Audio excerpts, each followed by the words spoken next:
Do you often find yourself caught up in a never-ending cycle of work? And does it feel like you never have time for the things that you actually enjoy doing or for your family and friends? What if you could excel not only in your career and your business, but also have time for a fulfilling life? So in this video, I'm going to be sharing with you 7 game-changing strategies of how you can bring back work-life harmony into your life. Hi, I'm Divya. I'm a smart productivity coach and I help working women achieve their goals 5 times faster. In case you haven't yet subscribed to this channel, make sure that you do because I will be coming with more videos like this. And also, do give this video some love.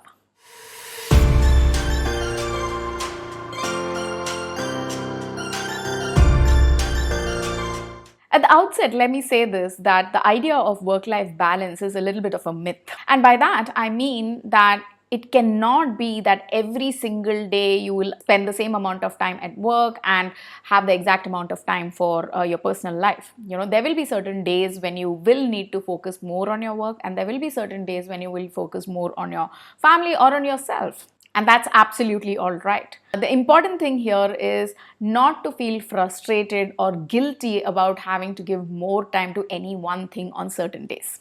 But if what you're experiencing is that you end up spending a huge amount of time only on work with very little time for self-care or for your family or the things that you enjoy doing, then that is problematic and that's not work-life harmony. So let's jump right into it. The first strategy is to set some boundaries. It's really important to have some boundaries between your work as well as your personal life. For example, the place from which you work. Many of us today work from home. So whether you are running a business of your own or whether you're working for an organization, chances are high that many of you actually work from home. And if that's the case, differentiate the spaces from where you work and the spaces which is for living. Right? So don't work out of your bedroom and don't work out of your bed or your couch. That's not only bad for you mentally, but it's actually quite bad for you physically as well. So make sure that you have a working table and a chair from which you do the work, and use that space only for work. As far as possible, don't use your workspace for other things like eating, dining, or spending time with family. This one thing will actually help your brain to differentiate between work and regular life, such that it is able to prime itself to do its best whether you are working or whether you are spending personal time. Also, other boundaries like not using your phone while you're having meals with your family, or keeping your phone away from your bedroom, if possible out of your bedroom, but if not, at least from your bed. Shutting your laptop down after the workday is over. You may have to receive some calls after that, or you may have to respond to something, and that's fine, but allocate a specific time after work hours to do that bit. For example, if you finish work at let's say 7:30 in the evening, you can allocate another half an hour by about 8:30 where you will again check your emails and respond. Okay, and then have a hard stop for the work that you do. On certain days that may not be possible, and that's absolutely fine. But just setting up specific timings for your work and for your personal life can make it easy for your brain to focus on what is important in that moment. Also, clarify specific work times as well as rest times, and there should be certain non-negotiables. For example, if there are certain, for example, in my case, it's one meal time during the day that I will spend with my family. And as far as possible, it's a non-negotiable, I will not miss it or skip it unless something very, very important comes up, which I will plan well in advance and inform my family in advance about it. And also on weekends, on a Sunday, I will have all my meals with them. So see what works for you and have a few non-negotiables, whether it is for your family, whether it is for yourself. The second strategy is prioritizing self-care. Make self-care a non-negotiable part of your life. Self-care doesn't always mean, going to the spa and doing something ultra luxurious. Self-care means simple things like making sure that you get enough sleep, that you're eating properly, that you're getting your exercise. These are all part of self-care. And of course, having time for yourself, what we refer to as a me time. Right? So you may be somebody who's super busy, you may be a busy mom and a professional, and you have a lot of things going on. But in all of this, it's very important that you take out time for yourself, because if you don't have time and energy for yourself, you will not be in a position to give that to others, even to your work. So keep a few things in mind, Don't compromise on your sleep. As far as possible, sleep for 7-8 hours. And it's really not so much about the number of hours as it is about the quality of your sleep. Second is don't skip meals. Especially in the first part of the day, don't skip your breakfast. It's another thing if you're doing intermittent fasting and things like that, that's consciously fasting. But skipping because you don't have time is a different story, and try not to do that. Taking breaks, this is super important. A lot of people think that if there is a lot of work, then they should continuously work and they will get more done. But this is an absolute myth. In fact, if you have chunks of focus time and then take breaks in between, even if they are short breaks, it will help your mind to focus better and get more things done. And yes, don't forget your exercise. If you do not have time for an entire hour of workout, at least take out 10-15 minutes to do some jumping jacks or go for a walk or whatever it is that you like doing. Last but not the least, remember to turn down invitations to events that you don't enjoy. Okay, so it could be family events, it could be friends inviting you. And remember that just to be polite, you don't have to agree to go to something that is going to take up a lot of your time and energy and is going to take away from your well being. The third one is delegating and collaborating. For you to be successful, it is really very important that you learn how to delegate work to other people, which could be your team members or people in your home life, right? Because this is particularly true for women who have a lot of difficulty in delegating, specifically because they want things done in a certain way and they worry that if they delegate it to somebody else, it will not happen perfectly. So give up this need for perfection. Learn to delegate work, whether it is to your children, whether it is to your colleagues, whether it is to your workmates. And in the process of delegating as well as collaborating, what happens is you will learn interdependence, wherein you will not end up spending doing things which just take up too much of your time and energy and are really not adding value, which somebody else could actually do better in lesser amount of time more efficiently. Similarly, when you delegate not just activities but responsibilities, this also gives opportunities to other people to develop and learn and creates a more positive environment. Okay, so it's a win-win for everybody. So remember that delegation and collaboration is absolutely important if you want to have work-life harmony. And this is particularly true if you want to grow and if you want to scale your business. Number 4 is to structure your day and week. So make sure that you take out at least 45 minutes in a week at the beginning of the week to plan your entire week, where you can look at what are all the activities that need to be done during the week, what are your biggest priorities during the week. Not only that, block your calendar for all the upcoming meetings and the routine things which are going to happen.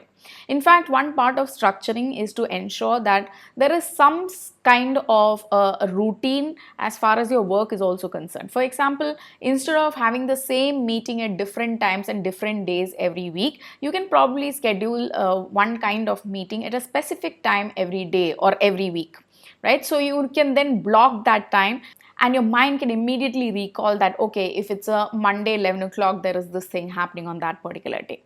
The same thing applies for many of your activities in your personal life. So when it comes to things like exercise or creative activities or spending time with your family or routine activities at work where you have to create some reports or do some supervision work, make sure that you schedule specific times which become routine activities. It becomes very easy for your brain to process that information and do them more efficiently.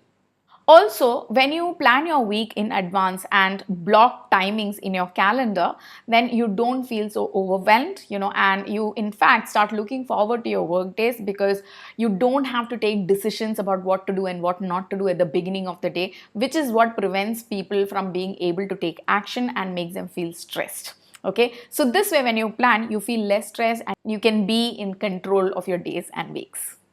The fifth one is foster supportive relationships. In fact, I remember that there is a particular survey which is done by Gallup, which is about the engagement of employees in the workplace. And one of the questions in that survey is, do you have a best friend at work? Okay. Now, the reason this question is asked is because it is when we have good connections and network at workplace, when we have an opportunity to share and exchange ideas, and when we know that we have relationships where we can trust each other, it is easier for us to work and we are able to not only collaborate but feel relaxed and be more creative at work. So basically, it impacts our well-being and also our work performance. But this is not only true for people who are working for organizations as employees, but also if you are a solopreneur, consultant, coach, running a business of your own, it's very important that you have connections, where the other person understands the nature of the work that you do. They are supportive, they're positive, they want you to win. And also, it gives you the opportunities to brainstorm ideas, and you are able to get help when there's a requirement for you to take decisions, because it can be a tough thing to take decisions related to business and even in your workplace. So when you have somebody with whom you can sound out ideas, from whom you can get ideas and think more deeply, life becomes a lot easier and something that you look forward to. The sixth strategy is practicing mindfulness. One of the reasons why people feel so rushed and anxious and overwhelmed throughout the day is because they're not functioning in the moment. It becomes very difficult for most of us to stay in the moment because our mind is so busy thinking about all the things that need to get done, trying to process all the information that has been given to us and all the responsibilities that we need to fulfill. Right? So, some things that you would want to do for sure. One is plug in the practice of meditation during your day. It could be as soon as you wake up or just before you have your breakfast, or it could be sometime during the day, in the evening, whatever time works for you. In fact, a meditation session before you go to bed is a great idea. Okay, but this apart, you also want to have some mindfulness practice every once in a while. For example, just before you are sitting down to have a meal, take a moment to take some deep breaths and focus on your breath and ground yourself, and then start eating so that you're focusing on the food. Similarly, when you're about to have a meeting, bring your attention to the breath, ground yourself, and you will be able to perform a lot better. You will be able to focus much better, and you will be able to think more clearly. Another thing to remember is, before you respond to situations, especially when a situation is a difficult situation or a stressful situation and you're being questioned or you feel like you're being questioned, instead of rushing into reacting and responding to the situation, you can take a pause, take a deep breath. Nobody is going to complain because you paused for a moment or two, and think about what you're going to say and then respond. You will be amazed at the difference it makes to the quality of your day, your weeks, and your life in general. Now, the last strategy that I'm going to tell you is something that most people don't even think about, and that is tracking your time. Now, make it a practice to start noting down how you are spending your time on a daily basis. Okay, which means that you can maintain an Excel sheet or any kind of a tracker where you note down every 2 hours what you are doing for the last 2 hours. So you can break your time into half an hour slots and note down exactly what you were doing. Let's say from 8 o'clock to 8:30, 8:30 to 9 o'clock, 9 to 9:30, 9:30 to 10 o'clock. The advantage of doing this is, first of all, most people overestimate the amount of time that they are working and they are being busy in comparison to what the amount of time that they're actually working. Okay, this is because we say things like I work for 12 hours every day, or I work for 10 hours every day, but there are many slots of time in between these 10 hours which you may be spending on social media, which you may be just thinking and not really doing anything, or scrolling through the same messages again and again, or drafting an email and then getting distracted and then coming back, right? So when you start tracking time, you suddenly have a more realistic view of how your time is getting used. It is a little like tracking your income and expenses. When you are tracking how your money is getting spent and how much income is actually coming, you realize that you may be making more money or you may be spending more money than what you assumed you do. Similarly, and this is something that happens all the time, that when people start tracking, they realize that they have much more free time than they originally assumed they do. Okay, and just this awareness brings about a huge shift in the way you look at work, you look at your personal life, and the opportunities which are available to you in terms of taking rest, taking breaks, doing the things that you truly want to do. Okay, so do this at least for 2 weeks, because when you do it only for a day or two, that's not going to give you the pattern for how you are spending your time generally. But when you do it for 2 weeks, that's good enough data for you to see. In fact, just the process of tracking improves your awareness of how you are spending time versus how you actually want to be spending your time. So you are able to live more intentionally. So we spoke about 7 strategies that will help you to bring in work-life harmony into your life. The first one is setting boundaries. The second one was prioritizing self-care. The third one is delegating and collaborating. The fourth one is structuring your days and weeks. The fifth one is fostering supportive relationships. The sixth one is embracing mindfulness, and the seventh one is tracking your time. Now remember that achieving work-life harmony is a journey and not a destination. And if you follow these tips that I just spoke to you about, you will be able to see a huge amount of difference in the quality of your work as well as the quality of your life. So have a great day and make sure that you like this video, and I'll see you again in the next one.